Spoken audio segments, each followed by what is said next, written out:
This is an example of our new flow sheet that will be released at the end of May in 2021.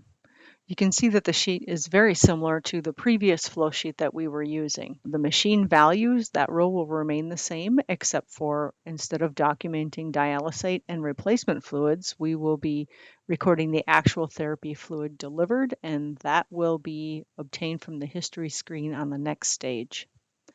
So we'll have much more accurate accounting of the delivered dose to the patient.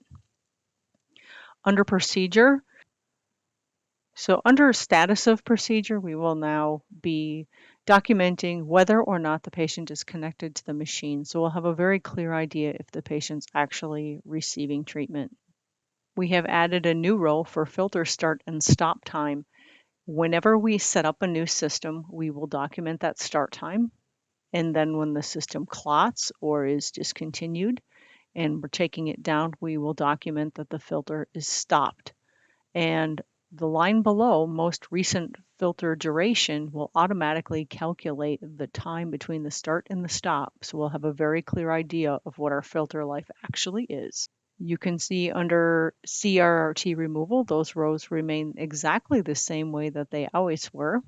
We will still be documenting from top to bottom when we fill this out. The big change is going to be underneath in CRRT replacement dose, where these rows will auto-populate once we record the actual removal history and the actual therapy fluid that the patient receives. This is an example of having ran treatment from 11:45 up until 1 o'clock. So you can see once you start to fill in a couple of rows, you start getting information back as far as the renal replacement dose here on the bottom.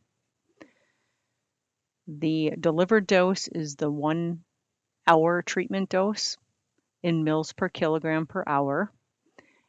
And the second row is the delivered dose over the last 4 hours.